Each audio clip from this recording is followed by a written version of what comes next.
హరి ఓం గురుభ్యో నమ. శుక్లాం వరదరం విష్ణుం శశివర్ణం చతుర్భుజం ప్రసన్నవదనం ధ్యాయేత్ సర్వవిఘ్నోపశాంతయే. గురుభ్యో నమ. శ్రీమాత్రే నమ. ఈ కార్తీక మాసంలో మనం పారాయణం చేస్తున్నటువంటి కార్తీక పురాణం 28వ అధ్యాయము. ఈ 28వ రోజున బహుళ త్రయోదశి. ఈ రోజున మనం నవగ్రహాలను ఆరాధించి ఉదయం నుండి ఉపవాసం ఉండాలి.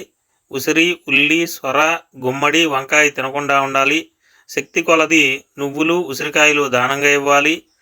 ఇవి దానంగా ఇవ్వటం వలన దీర్ఘకాలిక అనారోగ్య సమస్యలు మటుమాయమవుతాయని శాస్త్ర ప్రతీక. ఈ 28వ రోజు పారాయణమున శ్రీ మహావిష్ణువు సుదర్శన చక్ర మహిమను గురించి తెలుసుకుందాం. వశిష్ఠ మహామునుల వారు ఈ విధంగా అంటూ ఉన్నారు: జనక మహారాజా, దూర్వాసుని అవస్థలను గమనించితివా? తాను ఎంతటి కోపిష్ఠుడైనను వెనక ముందు ఆలోచించక ఒక మహాభక్తుని శుద్ధిని శంకించాడు. కనుకనే అతడు కష్టాలు పాలైనాడు. కావున ఎంతటి గొప్పవారైనను వారు ఆచరించే కార్యాలు జాగ్రత్తగా తెలుసుకోవాలనాయన. ఆ దూర్వాస మహాముని బిక్కముఖముతో చెయ్యునది లేక శ్రీమన్నారాయణునికి నమస్కరించి తనను తరుముతున్న విష్ణు చక్రాన్ని చూసి భయపడుచు మళ్ళీ భూలోకంలోని అంబరీషుని వద్దకు వచ్చి, అంబరీష, ఓ ధర్మపాలక, నా తప్పును క్షమించి నన్ను రక్షింపుము. నీకు నా పైగల అనురాగంతో ద్వాదశి పారాయణకు నన్ను ఆహ్వానించితివి. కానీ నిన్ను కష్టాలు పాలు చేసి వ్రతభంగము చేయించి నీ పుణ్యఫలమును నాశనము చేయదలచబెట్టి తిని. కానీ నా దుర్బుద్ధి నన్నే వెంటాడి నా ప్రాణములు తీయుటకే సిద్ధమైనది. నేను విష్ణువు వద్దకు వెళ్ళి రక్షింపమని ప్రార్థించాను. ఆ పురాణ పురుషుడు నాకు జ్ఞానోదయం చేసి నీ వద్దకే వెళ్ళమని చెప్పాడు. కనుక నీవే నాకు శరణ్యము. నేను ఎంతటి తపస్యాలనైనను, ఎంత నిష్ఠగలవాడనైనను నీ నిష్కలంక భక్తి ముందు అవేమీ పనిచేయలేదు. నన్ను ఈ ఆపద నుండి నువ్వే కాపాడాలి అని అనేక విధాలుగా ప్రార్థించాడు. అప్పుడు ఆ అంబరీషుడు శ్రీ మహావిష్ణువును ధ్యానించి, ఓ సుదర్శన చక్రమా, నీకివే నా నమస్కారములు. ఈ దూర్వాస మహాముని తెలిసియో తెలియకయో తొందరపాటు వలన ఈ కష్టాన్ని కొని తెచ్చుకున్నాడు. ఇతడు బ్రాహ్మణుడు కనుక రక్షించవలసిన వాడు, కానీ శిక్షించవలసిన వాడు కాదు. నా ప్రార్థన మన్నించి అతనికి బదులు నన్ను చంపు. క్షత్రియుడు యాచించకూడదని బ్రహ్మ నిర్ణయం. బ్రాహ్మణ సంక్షేమం కోరి నిన్ను యాచిస్తున్నాను. నీవు శ్రీమన్నారాయణునికి ఆయుధానువిగా ఉన్నావు.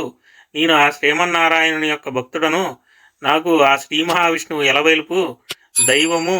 నీవు శ్రీహరి చేతిలో ఉండి అనేక యుద్ధములలో అనేక మందిని లోకకంటకులను చంపావు. కానీ శరణగోరిన వారిని ఇంతవరకు చంపలేదు. అందువలననే ఈ దూర్వాసురుడు 3 లోకములను తిరిగినను ఇతడిని వెంటాడుచున్నావు గాని వధించటలేదు. దేవా, సురాసురాది భూతకోటి అన్నియు ఒక్కటిగా ఏకమై వచ్చినా నిన్ను ఏమీ చెయ్యలేవు. నీ శక్తికి ఏ విధమైన అడ్డు లేదు. ఈ విషయము లోకమంతటికి తెలియను. అయినను మునిపుంగమునికి ఏ అపాయము కలగకుండా రక్షింపమని ప్రార్థిస్తున్నాను అని చెప్పేసని అంబరీషుడు ఆ యొక్క సుదర్శన చక్రాన్ని కోరడమైనది. అదేవిధంగా ఆ శ్రీ మహావిష్ణువు శక్తి ఇమిడి ఉన్నది. నిన్ను వేడుకొనుచున్నాను, నన్నును శరణవేడిని ఈ దూర్వాసురుని రక్షింపుము అని అనేక విధాలుగా స్తుతించడం వలన చక్రాయుధము అంబరీషుని ప్రార్థనలకు శాంతించి, ఓ భక్తాగ్రేశ్వర అంబరీష, నీ భక్తిని పరీక్షించుటకు ఇట్లు చేశాను గాని వేరుగా కాదు. అత్యంత దుర్మార్గులు మహాపరాక్రమవంతులైన మధుకైటపులను దేవతలందరూ ఏకమై కూడా చంపలేని ఆ మూర్ఖులను హతమార్చుట నీకు తెలుసు కదా. ఈ లోకములో దుష్ట శిక్షణ శిష్టరక్షణకై శ్రీహరి నన్ను వినియోగించి 3 లోకములందు ధర్మమును స్థాపించుతున్నాడు. ఇది అందరికీ తెలిసిన విషయమే. ముక్కోపియకు దుర్వాసుడు నీపై పగబోని నీకు వ్రతభంగం కలిగించాలని నానా ఇబ్బందులకు గురి చేశాడు. అది నేను గమనించాను. నిరపరాధివగు నిన్ను రక్షించి ఈ ముని గర్వమును అణచవలననే తరుముచున్నాను. ఈ దూర్వాసుడు కూడా సామాన్యుడు కాదు. రుద్రాంశ సంభూతుడు, బ్రహ్మ తేజస్సు గలవాడు, మహాతపస్యాలి. రుద్ర తేజము భూలోకవాసులను చంపగలదేమో గాని శక్తిలో నాకంటే ఎక్కువ ఏమీ కాదు.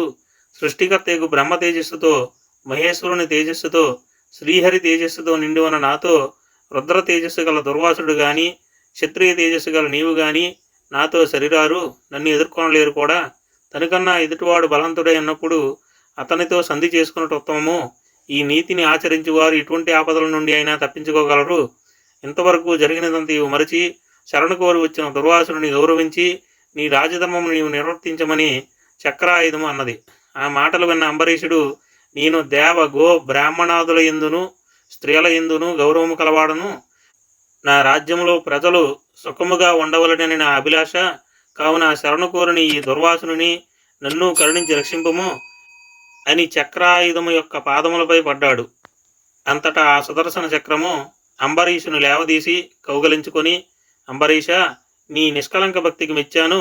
విష్ణు స్తోత్రము 3 కాలములందు ఎవరు చదువుదురో, ఎవరు దాన ధర్మములతో పుణ్యఫలములను వృద్ధి చేసుకుందరో, పరులను హింసించక, ఇతరుల ధనముకు ఆశపడక, పరస్త్రీలను చెరబడ్డక, గోహత్య, బ్రాహ్మణ హత్య, శిశుహత్య మొదలైన మహాపాతకములు చేయకుండా ఉందురో, అలాంటి వారి కష్టములు నశించి ఇహమందును పరమందును సర్వసౌఖ్యములతో తొలతూగుదురు. కనుక నిన్ను దుర్వాస మహామునిని రక్షిస్తున్నాను. నీ ద్వాదశి వ్రత ప్రభావము చాలా గొప్పది. నీ పుణ్యఫలము వలన ఆ మునిపుంగవుని తపశ్శక్తి పనిచేయలేదు అని చెప్పి అతనిని ఆశీర్వదించి అంతర్ధానమైనది. స్కాంద పురాణాంతర్గత వశిష్ట ప్రోక్త కార్తీక మహత్యమందలి 28వ అధ్యాయము 28వ రోజు పారాయణ పూర్తి అయినది. స్వస్తి.